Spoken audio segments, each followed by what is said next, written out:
So bago nga nangyari yun, eto muna yun. Kasi nga naman, lumuwas ako from Cavite to Pasay dahil nga merong laro, okay? So, syempre katapos na nating kumain, di ba? Yung talagang dami kong kinain ng time na yun, tapos mabiyahe ka. Tapos yung panahon na medyo napakainit at yung oras na alanganin talaga. Kaya naman, nakakaramdam ako ng matinding antok. Tapos nun, parang may time pa nga na huminto ako, hindi nga nakita dyan sa video. Kasi nga talagang sobrang inaantok ako at parang gusto ko pang magkape dun sa may 7-Eleven na nadaanan ko. So habang binabagtas ko tong kabaan na to ng shortcut ng sapote, yan, medyo talagang parang na akong hiniheli. Alam mo na, siyempre may hinahabol tayong oras kaya tuloy-tuloy lang. Pero yung takbo ko naman dyan is daan-daan lang talaga. Hindi siya masyadong mabilis. Hindi rin naman sobrang bagal. As in talagang alala lang yung takbo dahil alam ko na sa sarili ko na talagang inaantok ako. Sobrang inaantok. Kaya naman, pagdating ko sa medyo sa part na to, ayan, masyado na akong gumigilid. Ayan. So, sa pagkagilid ko, dito na talaga yung parang medyo napapikit ako. Tapos parang abig ko yung kami ko, lalo yung sa medyo pang. Ayan. Aray, kamote. Ayan na nga, kamote talaga. So, parang ay kaabig ko palalo yung motor sa medyo gilid na kung saan andun yung talagang mabuhangin. Kaya naman sa parating eto, sikat na naman ako. Yung tingin ng mga tao na dumadaan sa akin nakapokus. Lahat na dumadaan dyan, tinitignan ako, sikat na naman talaga ako. Grabe naman yan. Sikat na sikat. Dahil isang kamote na naman ang kanilang nakita.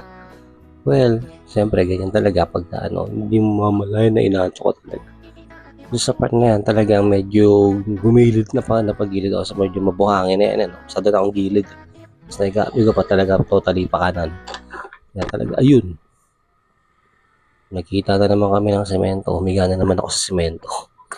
Grabe naman yan. Siyempre may mga nakatulong din sa akin.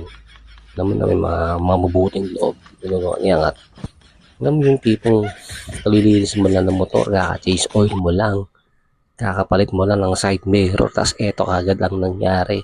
Asuot mo pa yung kalalabang mo lang na sapatos. Pati yung bagong bili mong pantalon. Tingnan mo naman yan, nabinyagan agad. Oh, wait. Binyag na binyag yan. Pero puting-puti pa naman yan. Ay, hindi. Kulay gatas yan. Kinakabahan ako ba hindi mag-start yung motor. Pero buti na lang. One click, isang sipa lang, under na uli. Okay, let's go. So, mabuti na lang talaga. At wala namang masamang nangyari sa akin. At okay lang ako. At higit sa lahat, umandar tong si Sky. Sky nga palang tawag sa motor na to. So, tignan mo naman, pati yung sa brake lever, tsaka yung yung tawag dito. Pati yung brake o bagong brake cylinder ko, kapapalit ko lang din. Buti na lang din talaga at hindi siya ang nahagip. Kung nahagip yan na ako, wala na akong brake. Okay? So, siyempre, gising na ako sa mga oras na ito. Sobrang gising na. Kinito pala talaga yung pakiramdam yung parang bigla ang sikat o yung sikat ka na naman kasi ang daming tumitingin sa'yo, ang daming nakatingin sa'yo. Yung pakiramdam mo, nahihiya ka, yung kailangan mo lang umalis agad. Yung pala yung pakaramdam ng tao isang sikat. Pero syempre real talk lang, kaya tayo naging sikat dahil isa tayong malaking kamote. Kamote yan.